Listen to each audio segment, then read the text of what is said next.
I originally wanted Shapiro to be Harris's VP pick because I thought it might bring to surface all the barely hidden anti-Semitism of the Republican Party.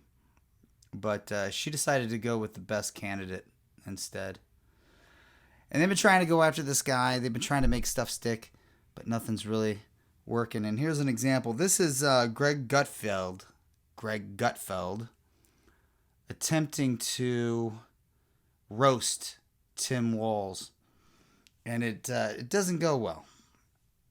So Kamala Harris has chosen Minnesota Governor Tim Walz as her running mate. I think I speak for millions of Americans when I say, who? That's a good point, actually. A lot of people didn't know who he was until recently.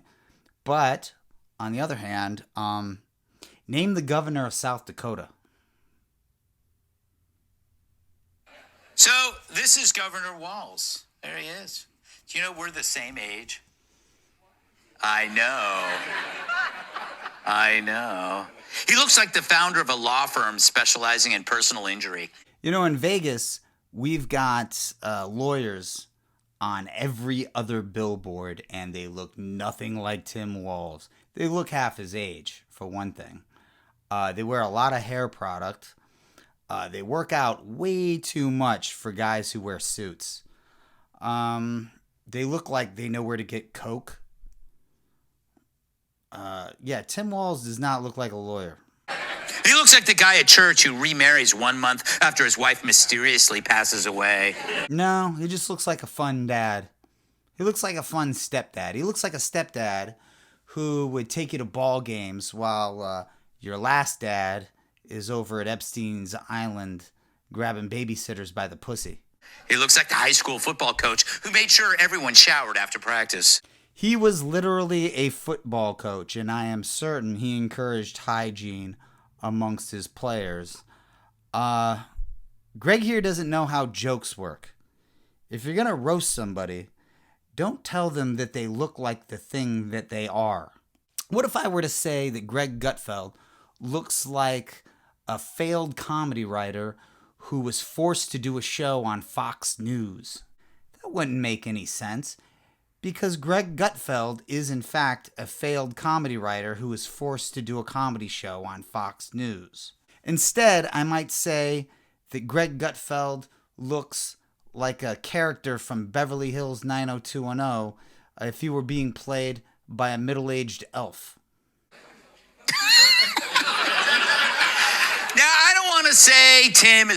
That's the sound of Greg bombing. The little hint of the laughter he just did there, that was to relieve the tension. So, see, when you bomb, like Greg just did, it creates tension, and you have to figure out some way to alleviate the tension, and then people sort of laugh off the tension. Oftentimes, what I do is I have a little bag of jokes in case, a joke might work here, but it doesn't work there, And so I might say something to the effect of, I don't care if I bomb. Real comics don't even do stand-up. They do podcasts. Or I'd be like, I don't care if I bomb. Laughter fucks up my timing, Greg just sort of faked a laugh, and that was pretty much enough to save him. It's far left, but even Bernie Sanders is like, holy you picked him? Yeah, Bernie Sanders endorsed him, moron. During the BLM riots, Walz blamed the unrest on a lack of equity and inclusion. He called the events exciting, for they created a sense of optimism. They did, and unity. Yeah, I guess they should have burned down more buildings. Tim Walz didn't burn down any buildings, but you know who did? I happen to have an article here that I'm going to read for you. Let's see what it says. Okay. Boogaloo boy charged in fire of Minneapolis police precinct during George Floyd protest. A right-wing extremist boasted of driving from Texas to Minneapolis to help set fire to a police precinct during the George Floyd protests, federal prosecutors said. That's The Guardian October 23rd, 2020. So, people were protesting a murder committed by one of your people, Greg. And then, during those protests, one of your people set fire to buildings. Yeah, I guess they should have burned down more buildings. After all, nothing is more equal than fire. I don't know what that means. Was that a joke or a haiku? Listen, dude, setup, punchline. Don't talk in abstract poetry, all right? If you can't do it, hire somebody who can. What are you, Ezra Pound? But I guess Walz is a Molotov cocktail half full kind of guy.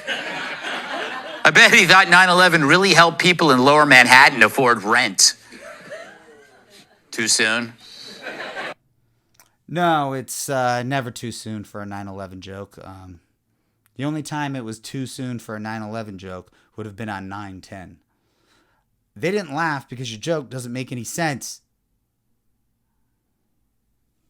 They had to think about it, and then they almost got it, and then they were like, oh, wait, no, what? New York's expensive. What's he talking about? Walz has a 100% rating from Planned Parenthood, earning him total support from Kamala's husband's former nanny. And Kamala's husband's ex-wife, who's a big Harris supporter, apparently.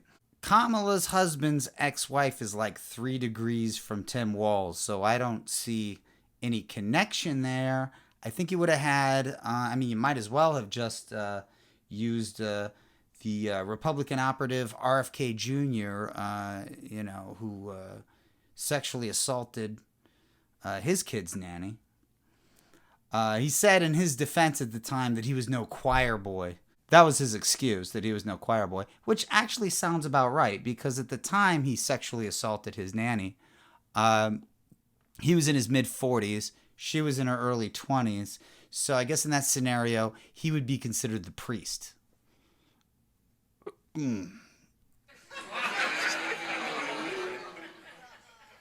So why did Kamala Harris choose Walz as her running mate? DEI hire, he's a white guy. Apparently, he was the only one who didn't laugh and hang up when she called. Don't know what that means either. Meanwhile, a group of comedians, including Ben Stiller, Kathy Griffin, and Rosie O'Donnell, held a fundraiser over a Zoom call on Monday called Comics for Kamala. Wow, I guess no good comics wanted to do it. No good comics wanted to do it.